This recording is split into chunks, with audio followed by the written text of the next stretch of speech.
Bismillah, alhamdulillah, wa salatu wa salam ala rasulillah.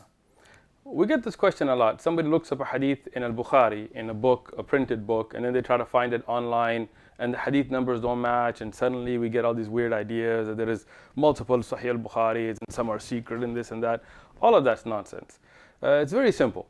Imam Bukhari, he didn't put together his book like we do today. We get on a laptop and put together a numbering scheme like this. Instead, he went and found the most authentic and reliable, as did Imam Muslim, from what they could, a hadith, and organized them in a manner that had great wisdom, like what chapter had which ahadith, the order of ahadith, and that's how you're supposed to organize them, not by numbers, but by chapters and which ahadith follow them.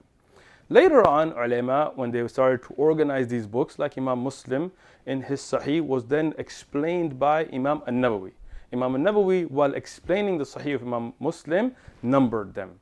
And other ulama, they found the manuscripts. And how did they find them? Meaning, Imam Bukhari dictated these ahadith to his students. His students wrote them down and dictated them to their students, memorized them.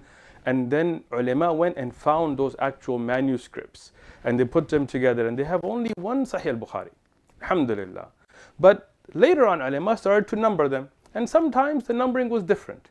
First and foremost, Bukhari has repetition. Yani if you look at the entire Bukhari with the repetition, meaning a hadith is used in multiple chapters because that hadith has benefit in more than one chapter. In that way, we have about 7,397 ahadith in Bukhari with repetition. Yani a hadith is repeated in multiple chapters. If you don't repeat them and look at unique ahadith, you have 2,602 about ahadith that are unique. Yani if you don't look at them being repeated again and again in chapters. Now, when you put that together in a printed format, sometimes the chapter heading is a hadith in itself and somebody will give it a number. Other ulama will point out that that's only the name of the chapter that doesn't deserve a number, so they will not. So the numbering may come different, but there's only one Bukhari. And if you find that chapter and you find the hadith underneath it, you will find the same. Secondly, there are the summarized Bukharis. Like for example, today if we get the English version of Bukhari, this is actually a summary, and that's why you will find that there is about 2,230 because this is summarized, where they would take out the repetition, where they would not put the ahadith repeatedly to try to summarize.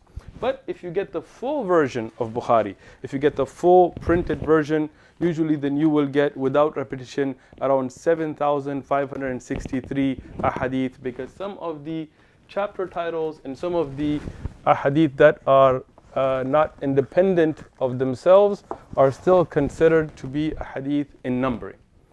Now, having said that, and this is true with Sahih Muslim as well.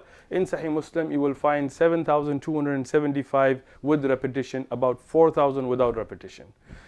But there is only one book. So how the book was organized, Imam Bukhari, Imam Muslim dictated those out with repetition.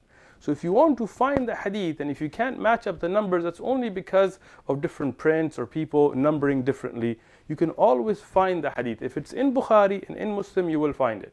How will you find it? First thing, go to a person of knowledge. Somebody who studied Sahih al-Bukhari or Sahih Muslim. Those people know easily that where the hadith is under what chapter. If not, find the chapter. Find what kitab al-Tahara, kitab al-Salah, what bab is it under, and then find what is the hadith there and you will find it.